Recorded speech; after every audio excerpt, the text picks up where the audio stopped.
Olá, começa agora mais um Assunto de Estado. E o Fundo da Amazônia, que financia projetos de preservação e desenvolvimento sustentável na região, vem sendo objeto de questionamento sobre a utilização e eficiência desses recursos. Relacionado a isso, a CPI das ONGs dá continuidade nos trabalhos de investigação de possíveis irregularidades cometidas no estado do Amazonas. Sobre estes e outros temas, hoje a gente recebe aqui no Assunto de Estado o senador Plínio Valério, do Amazonas, do PSDB.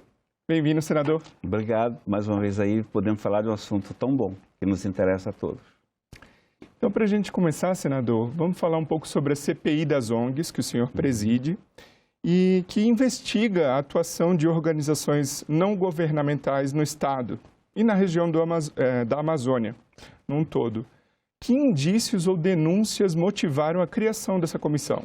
Nós partimos de dois lugares. Primeiro, é preciso contrapor essa narrativa de que as ONGs ambientais são boazinhas, são altruístas, são mocinhos do filme.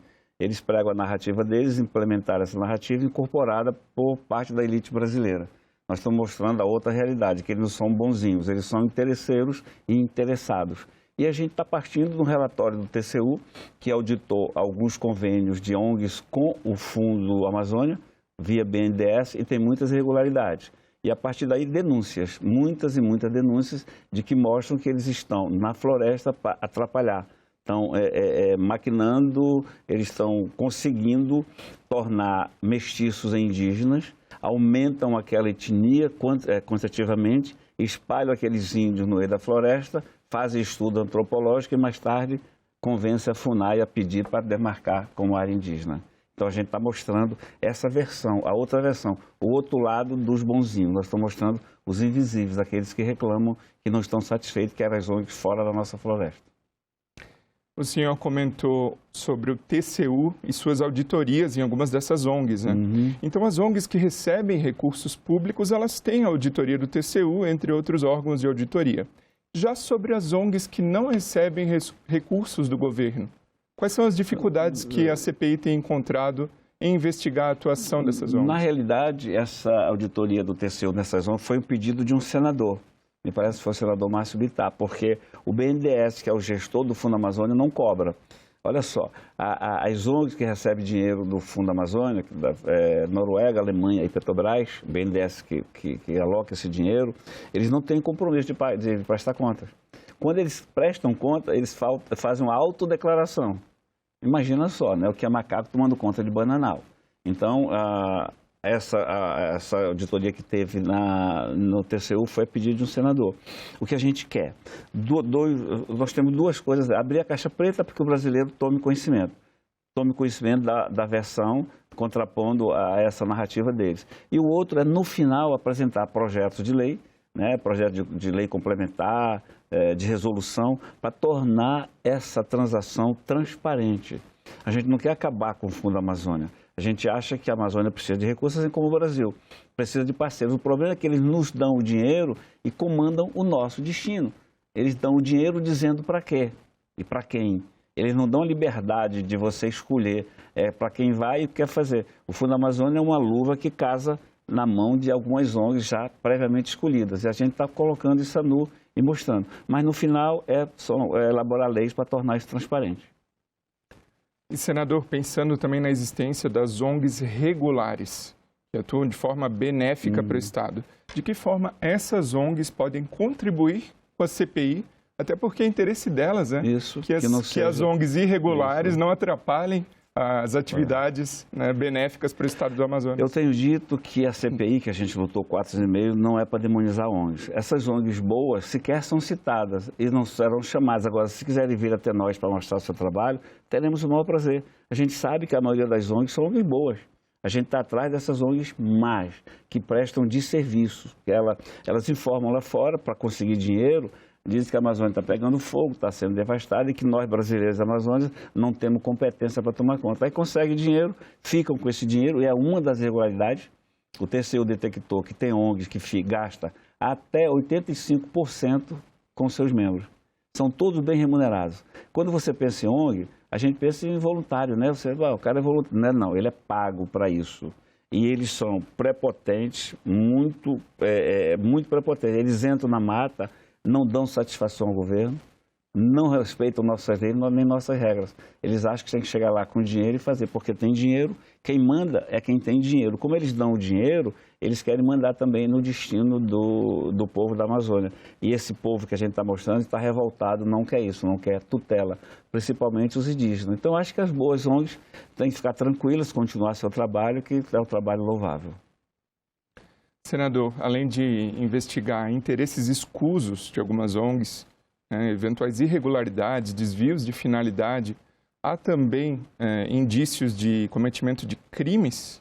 E se há, como que as autoridades policiais têm atuado em conjunto? Você vê algumas das irregularidades. A gente tem denúncia de contrabando, tem denúncia até, não tem os papéis à prova, mas de denúncia de tráfico de órgãos.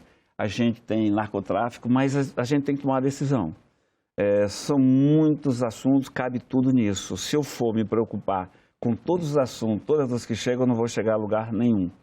Como eu entendo que as ONGs ambientais são as mais prejudiciais ao nosso modo de vida, porque ganham dinheiro às nossas custas, riem das nossas custas, a gente tem que ir atrás delas. Agora, essa apuração, o que a gente, narcotráfico, deixa com a polícia. Agora, o que está acontecendo muito é que essas ONGs não estão atuando só nas áreas indígenas mais. Elas atuam onde tem terra produtiva, onde está o pequeno agricultor. Aquele que planta o seu roçado, que produz o arroz, que o açúcar mascavo, que tem 15, 20 cabeças de gado. Esse pessoal está chegando com a FUNAI, com a Polícia Federal, com helicópteros, com metralhadora, tirando o pessoal das suas casas, expulsando, porque uma ONG entrou na FUNAI, que entrou na Justiça dizendo que aquilo é terra indígena, quando na realidade aquela pessoa nasceu ali, o pai nasceu ali. Temos denúncia de documento de 1903 e a pessoa foi expulsa desse mesmo jeito. Então, isso a gente quer mostrar, esse problema está acontecendo no Brasil. O pequeno agricultor, o pequeno plantador, o pescador ribeirinho está sendo expulso também de suas terras. E a gente sabe que uma das formas mais cruéis de se punir o cidadão, através da lei, é a expulsão do seu território. Porque quando ele sai dali, onde ele foi criado e nasceu, ele perde a identidade, ele perde a referência, perde a casa, perde os frutos que está colhendo, perde o peixe que está pescando, a caça que está caçando. E vai expulso da noite para o dia. E ele não tem por aí duas opções, ou vai para a capital viver em condições subhumanas, na periferia, ou fica ali, ligado de onde ele foi expulso. Só que com os mesmos costumes. Mas agora ele não pode mais pescar, caçar, nem colher frutos. Se ele fizer isso, ele é bandido, ele é marginal. Então, é por esse povo, é por essa gente que a gente está lutando. E o que essa gente pode esperar do resultado da CPI e das implicações também para essas possíveis ONGs irregulares? Eu tenho dito a eles que a gente está escancarando, está mostrando o problema, que espera que possa dar luz a isso. Mas no caso dessas expulsões, ela diz muito ao judiciário. Porque basta uma ONG qualquer, uma ONG, não precisa ser grande não, qualquer ONG que fizer uma denúncia para o Ministério Público Federal, Procuradoria Federal, vai ter uma liminar. Porque vai ter um desembargador, um juiz, um ministro de plantão, militante, aparelhado para dar essa liminar contra esse povo. Para dar um exemplo bem claro, até outro dia o procurador do Pará, que não queria ouvir o lado de quem foi expulso, não queria nem saber, chegava, eu não quero te ouvir, não quero te ouvir. Ele foi no site dele, o site dele é ele com o pôster do Che Guevara e do Fidel Castro. Então você tem uma ideia de como esses caras estão. Ele estudou, foi ser procurador e está acabando com a vida de muita gente. Isso não é só um procurador, são todos. Se a justiça não tivesse, parte da justiça não tivesse macomunada em conluio com essas ONGs, as coisas seriam bem melhores. Você expulsar com metralhadora, usando helicóptero para expulsar mães de famílias, pais de famílias, crianças, é covardia. Porque a gente não vê fazer isso com os narcotraficantes.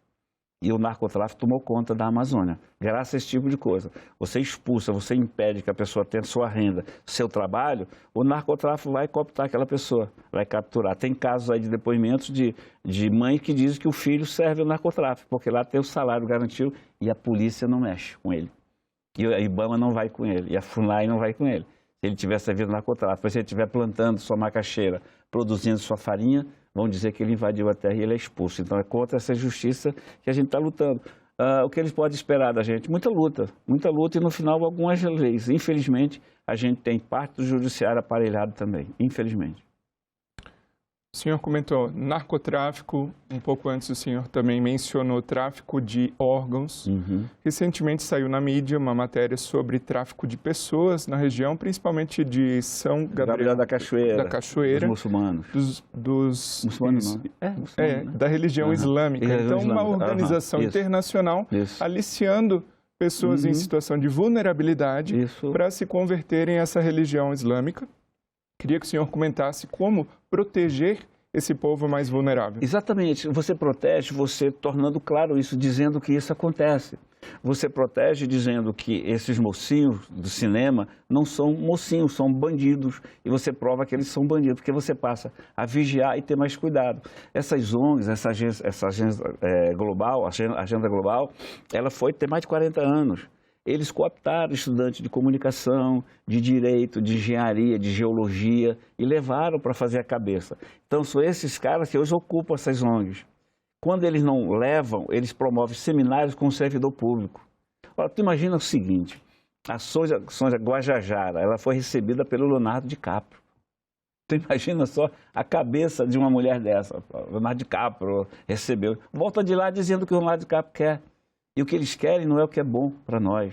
Nós queremos as ONGs ajudando, mas as ONGs têm que ouvir, chegar na comunidade e dizer, olha, a gente quer ajudar, a gente tem aqui, está disponível isso, o que é bom para vocês? E não chegar a dizer, olha, nós vamos fazer um seminário para discutir o cocô da borboleta na primavera de 1914, a importância, não sei, e vão querer fazer essa coisa lá com a barriga roncando, com as dificuldades, não tem estrada porque eles não deixam. Não tem acesso porque eles não deixam. Então você convence meia dúzia que vão pregar essa tua narrativa, mas você não convence os outros 94 que ficaram lá dentro. E esses 94 estão dizendo, basta, chega, que as ONGs não deixem em paz e não usem mais, porque o dirigente das ONGs vive nababescamente às custas da miséria da Amazônia. E essa palavra miséria nem deveria ser aplicada à Amazônia. É região riquíssima. Só que o seu homem, o homem nativo, o homem da floresta, não pode usufruir disso, porque as ONGs fazem um trabalho que não permite. Elas isolam, quando elas conseguem convencer a FUNAI a demarcar e o judiciário aceitar, eles abandonam. Ele deixa que já está isolado. Então, o grande projeto dessa agenda global é isolar, é criar reservas, é criar dispensas de recursos naturais para ser usado no futuro, das futuras gerações deles. Porque quem manda no mundo é quem tem dinheiro. Esse pessoal que vem para a COP, por exemplo, é quem manda no mundo. Ele vem nos seus jatos, poluindo, né? A camada de ozônio vem nos seus jatos, estão nem aí. Hotel de primeira, carro, ar-condicionado, laptop. Aí diz assim, olha, nós estamos aqui reunidos porque o mundo, o planeta está em perigo. E a Amazônia tem que ser salva, porque a Amazônia...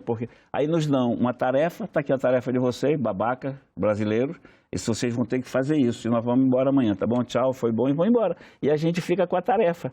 E eles prometem dinheiro para a gente cumprir essa tarefa, e não dão esse dinheiro nenhum para cumprir essa tarefa. E ficam cobrando depois. Nós somos ignorantes, inoperantes, estamos destruindo a Amazônia. Jogam em nossos ombros a responsabilidade de crimes que eles cometeram. E eles cometeram. Querem que a gente salve o planeta. Você que está me ouvindo, não é obrigado a salvar o planeta. Você é obrigado a ser feliz e viver em condições de dignidade que eles não permitem que o homem da floresta vive. Então, estão lá ditando normas e os maus brasileiros aceitando. Eu não pertenço a essa camada de mau brasileiro. O senhor comentou sobre não há estradas porque eles não deixam.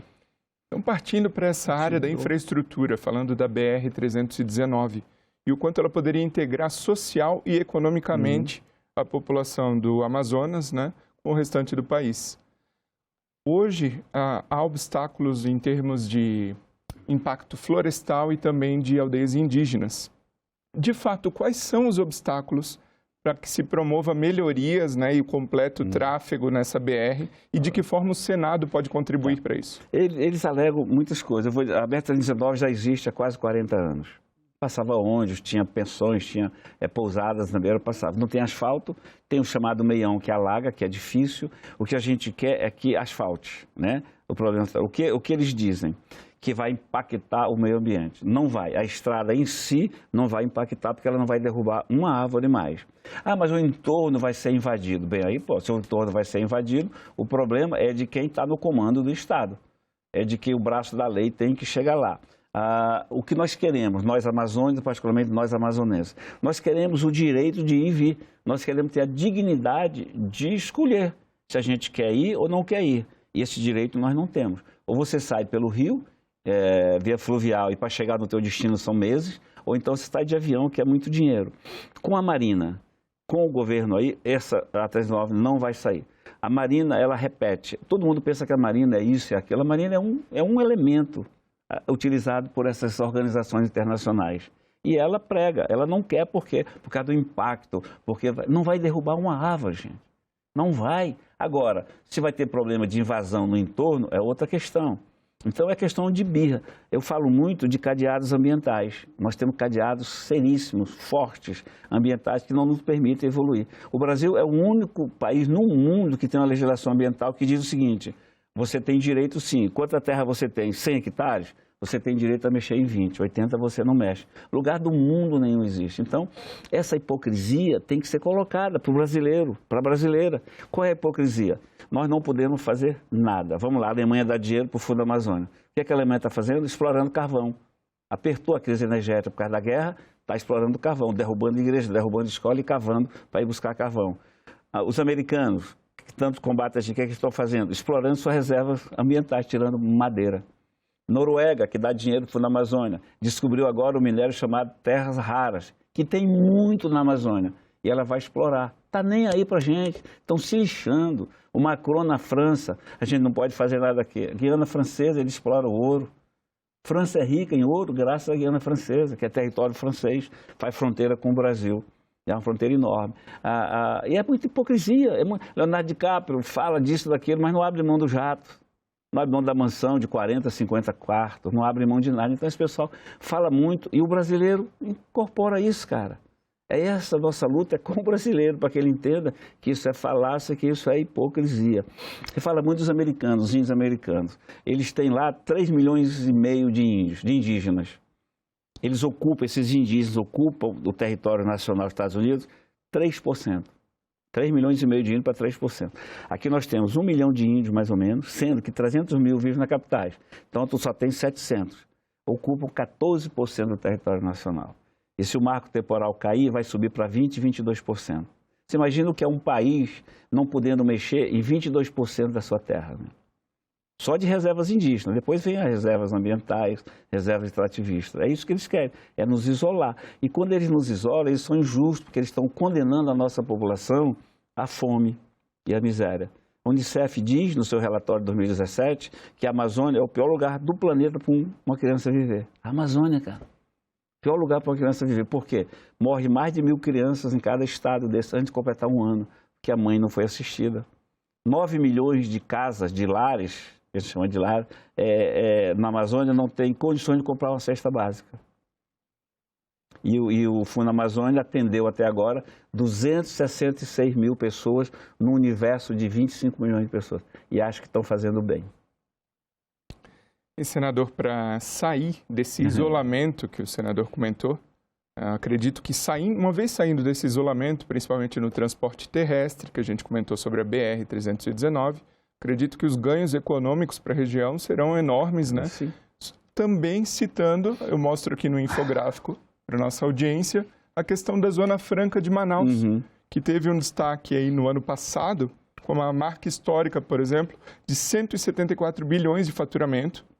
A Zona Franca de Manaus hoje gera cerca de 500 mil empregos diretos e indiretos, né? Só o polo industrial de Manaus, 108 mil trabalhadores. Diretos. Né? E as exportações também crescendo no ano passado, em relação ao ano anterior, 29%.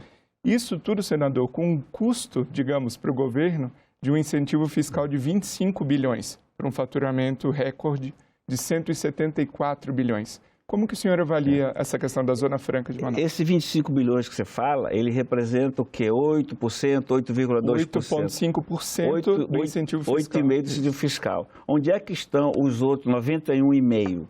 Ninguém diz isso, nem o governo passado, nem o anterior, nem esse. Só fala que nós temos custos. O subsídio, abre mão do subsídio, 8,5%. 91,5% vai para São Paulo, vai para o Rio de Janeiro, e ninguém fala nada. Há uma narrativa também totalmente contra a gente. Quando a gente defende a Zona Franca, ela vem defender benefícios e benesses. Caramba, isso foi dado, não foi porque nós somos bonitos, foi porque nós necessitávamos, né, desenvolver uma região que é isolada. O governo militar concedeu 50 anos, a gente conseguiu prorrogar por mais 50. Quanto custa você criar 500 mil empregos? Né? Custa muito mais que isso. A nossa floresta ela é preservada hoje em 97%, graças à Zona Franca. Não foi objetivo da Zona Franca, foi consequência. Quando a Zona Franca foi criada, todo mundo do interior veio para Manaus para se empregar. Aí deixou o machado, o teçado, a motosserra, não cortou mais nada, não queimou mais nada. Nossa floresta é preservada.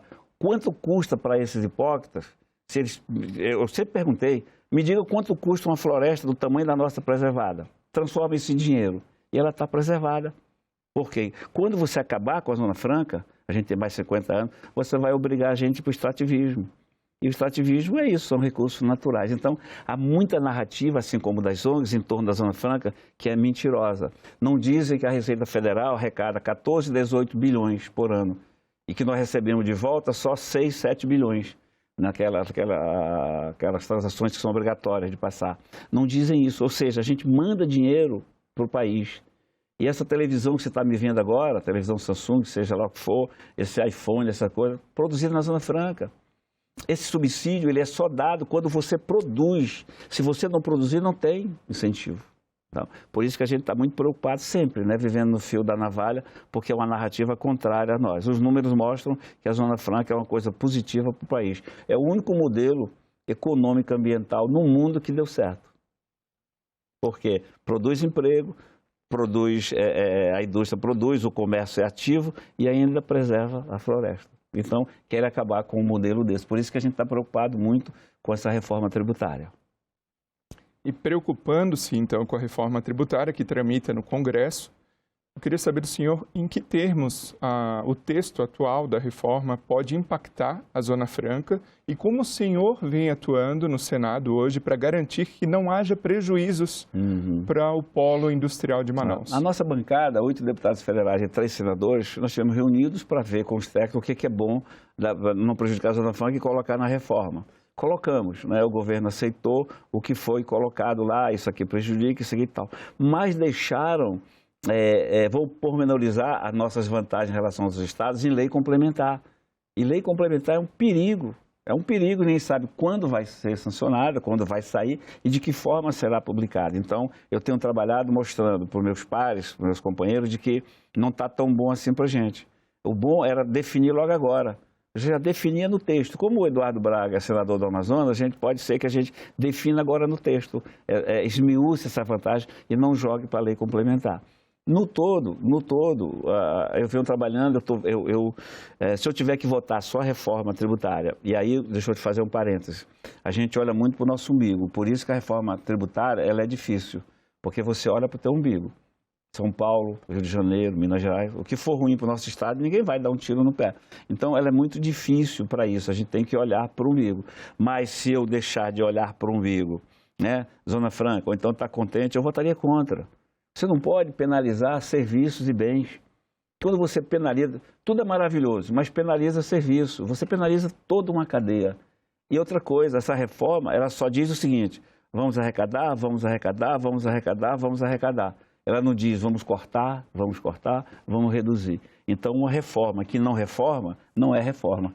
Porque essa não reforma nada. Ela repete, ela está aumentando os tributos. Então, ela não está reformando. Quando a gente entende como reforma, é uma coisa boa. Nós vamos reformar essa casa aqui, vamos dar uma reformada nela. Nós vamos pintar de novo. E aí não tem, é só aumentando imposto, aumentando imposto. Então, se a Zona Franca estiver garantida e eu parar de olhar para o meu umbigo, e não vou parar, eu votaria contra a reforma.